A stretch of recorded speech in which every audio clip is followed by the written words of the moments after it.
Hello. കുറച്ച് ദിവസമായി ഞാൻ വീഡിയോ എടുത്തിട്ട് നേരത്തെ പോസ്റ്റ് ചെയ്തതെല്ലാം നേരത്തെ എടുത്ത് വെച്ചിരുന്നതാണ്. ഇന്നുണ്ടല്ലോ ഓഫാണ്. അപ്പോൾ കുറച്ചൊക്കെ സെൽഫ് കെയർ ചെയ്തേക്കാമെന്ന് വിചാരിച്ചു.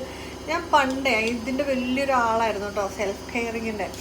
അതായത് നാടൻ പൊടിക്കൈകൾ കാര്യങ്ങളെല്ലാം ചെയ്ത് ഞാൻ എന്നെ തന്നെ നന്നായിട്ട് ട്രീറ്റ് ചെയ്യുമായിരുന്നു. പക്ഷേ ഒരു 3-4 മാസമായിട്ട് എന്നെക്കൊണ്ട് അതിനൊന്നും പറ്റുന്നില്ല.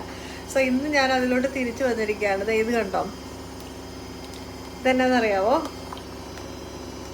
ഇത് നാട്ടിൽ നിന്ന് കൊണ്ടുവന്ന ചെമ്പരത്തി പൂവിൻ്റെ പൊടിയാണ്. ചെമ്പരത്തി പൂവിൻ്റെ പൊടിയാണ്, ചെമ്പരത്തി ഇലയുടെ അല്ല. ഇല എന്തെങ്കിലും വേറെ സെപ്പറേറ്റ് ഇരിപ്പുണ്ട്.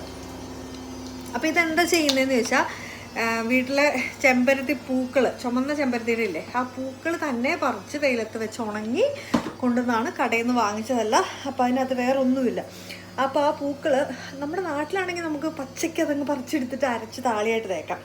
പക്ഷേ ഇവിടെ നമുക്ക് അതിനുള്ള ഫെസിലിറ്റി ഇല്ലല്ലോ. സോ ഞാനത് ഉണങ്ങി വരുത്തിച്ചതാണ്. അപ്പോൾ അതിൻ്റെ കൂടെ ഒരു തണ്ട് കറ്റാർവാഴ എൻ്റെ കയ്യിൽ ഇരിപ്പുണ്ട്, ഞാൻ നട്ട് വളർത്തിയിട്ടുണ്ട്. അപ്പോൾ ഒരു തണ്ട് കറ്റാർവാഴ പൊളയും കൂടെ ഇട്ട് ഞാൻ അരച്ചിന്ന് താളിയായിട്ട് തേക്കാണ്. അതൊരു അരമണിക്കൂർ നമ്മുടെ തലമുടിയെ തേച്ച് വെച്ചതിന് ശേഷം കഴുകി കളയാമെന്ന് വിചാരിച്ചു. നമ്മൾ എന്തൊക്കെയാണെന്ന് സെൽഫ് കെയർ എന്ന് പറയുന്ന ഒരു സംഭവം ഭയങ്കര ഇമ്പോർട്ടൻ്റാണ്. നമ്മൾ എന്താ പറയുക, ബ്യൂട്ടി പാർലറിൽ പോവുമോ, അപ്പോൾ മന്ത്ലി പോകുന്നതൊക്കെ നല്ലതാണ്. ഞാനങ്ങനെ പോകാറില്ല, ഇഷ്ടമില്ലാതെ ചില സമയവും സാഹചര്യവും ഒത്തു വരാറില്ല. പണ്ട് സ്ഥിരമായിട്ട് പോയിക്കൊണ്ടിരുന്ന കേട്ടോ. ഇപ്പോൾ അതിനുള്ള ഒരു സിറ്റുവേഷൻ ഇല്ല, അതുകൊണ്ടാണ്. അപ്പോൾ ഇങ്ങനത്തെ ചില പൊടിക്കൈകളെല്ലാം ചെയ്യാം. നമ്മൾ കെമിക്കൽ യൂസ് ചെയ്യുമ്പോൾ, അതായത് ഷാംപൂ കണ്ടീഷണേഴ്സ് യൂസ് ചെയ്യുമ്പോൾ കിട്ടുന്ന ഒരു റിസൾട്ട് നാച്ചുറലായിട്ട് ചെയ്യുന്ന സാധനത്തിൽ നിന്ന് നമുക്ക് പെട്ടെന്ന് കിട്ടത്തില്ല. പക്ഷേ ഇതൊരു അടിപൊളി സാധനമാണ്. നമുക്ക് ഒരു ജസ്റ്റ് നമ്മുടെ മുടീനെ അത് നറിഷ് ചെയ്യാൻ വേണ്ടി സഹായിക്കും. ഈ പൊടി എൻ്റെ കയ്യിൽ കുറച്ച് നാളായിട്ട്, ഞാൻ പ്രഗ്നൻ്റ് ആയപ്പോൾ തന്നെ മമ്മി കൊടുത്തു വിട്ടതാണ്. ഞാൻ പറഞ്ഞ് കൊടുത്തു വിട്ടത്. പക്ഷേ എനിക്കിതുവരെ ഉപയോഗിക്കാനുള്ള ഒരു സാവകാശം കിട്ടിയില്ല. ഇപ്പം ഞാൻ കഴിഞ്ഞ ദിവസം ഞാൻ നോക്കിയപ്പോൾ മുടിയൊക്കെ ഭയങ്കര ഫ്രിസി ആയിട്ടിരിക്കുന്നു. അപ്പം ഒന്ന് ചെയ്തേക്കാമെന്ന് വിചാരിച്ചു. ഇതിൻ്റെ കൂടെ തന്നെ, ഈ താളിപ്പൊടിയുടെയും കറ്റാർവാഴയുടെയും കൂടെ തന്നെ മുട്ടയുടെ വെള്ള ആൻഡ് മഞ്ഞ രണ്ടും കൂടെ മിക്സ് ചെയ്യുകയാണെങ്കിൽ ഇച്ചിരി കൂടെ നല്ലതായിരിക്കും. പക്ഷെ മുട്ടയുടെ മഞ്ഞ ചേർത്ത് കഴിയുമ്പോൾ ഒരു ഉളുമ്പ് മണം വരും. അപ്പോൾ അത് പോകുന്നതിന് വേണ്ടിയിട്ട് നമ്മൾ എന്ത് ചെയ്യേണ്ടി വരും? ഷാമ്പു ഇടേണ്ടി വരും. ആ മണം പോകുന്നതിന് വേണ്ടിയിട്ട് കണ്ടീഷണർ യൂസ് ചെയ്യേണ്ടി വരും. സോ ഞാൻ ഇത് മാത്രം ഉപയോഗിച്ച് ചുമ്മാ തല കഴുകി കളയാമെന്ന് വിചാരിച്ചു.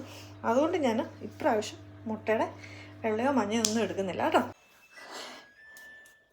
നമുക്കപ്പം അതൊക്കെ ഇതൊന്ന് തേച്ച് തുടങ്ങിയേക്കാം കേട്ടോ.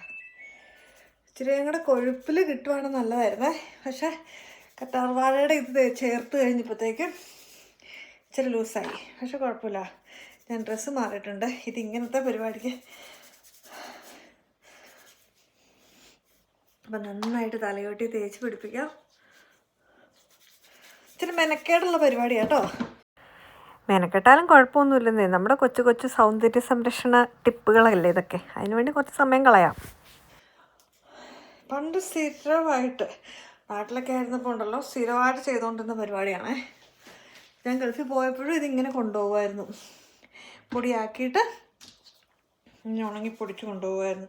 പിന്നെ ഞാൻ ഒമാനിലായിരുന്നു. ഒമാനൊരു ചെറിയ കേരളം പോലത്തെ ഒരു സ്ഥലത്തായിരുന്നു, സലാലയിൽ. അവിടെ നമുക്കിങ്ങനെ ഫ്രഷായിട്ട് കരിയാപ്പിലയും നമ്മുടെ താളിയും ഒക്കെ കിട്ടുവേ.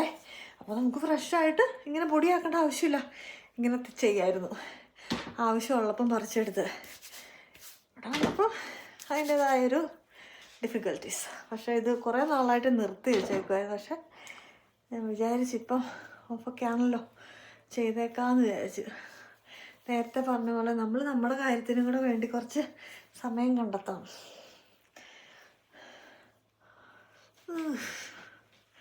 ചിലർക്കിതൊന്നും ഇഷ്ടമില്ല കേട്ടോ, കറുപ്പാ.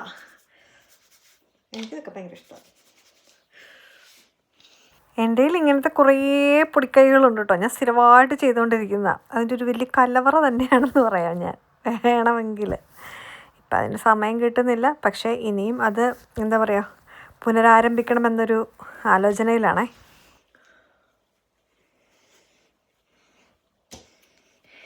ഒരു ബണ്ണിട്ട് നമുക്കങ്ങ് ടൈറ്റ് ചെയ്ത് വെക്കാം. ഒരു അരമണിക്കൂർ ഇരിക്കട്ടെ ഇങ്ങനെ. അപ്പോൾ അതുകൊണ്ട് ഞാൻ നമ്മുടെ കറ്റാർവാഴയുടെ ജ്യൂസും ചെമ്പരത്തിപ്പൂവിൻ്റെ പൊടിയും കൂടെ ഇട്ട് താളി പോലാക്കി മുടി കഴിഞ്ഞതിന് ശേഷമുള്ളതാണ്. ഇത് വേറെ ഒന്നും ഞാൻ യൂസ് ചെയ്തിട്ടില്ല കേട്ടോ. അത് തേച്ച് പ്യുവർ വാട്ടറിൽ ഷാമ്പൂ ഒന്നും ഇടാതെ കഴുകിയതാണേ. അപ്പോൾ നല്ല കണ്ടോ. അപ്പം നമ്മുടെ നാച്ചുറലായിട്ടുള്ള റെമഡീസിന്, നമ്മുടെ നാടൻ സാധനങ്ങൾക്ക് ഇത്രയും നല്ല ഗുണമുണ്ടെന്ന് മനസ്സിലായില്ലേ.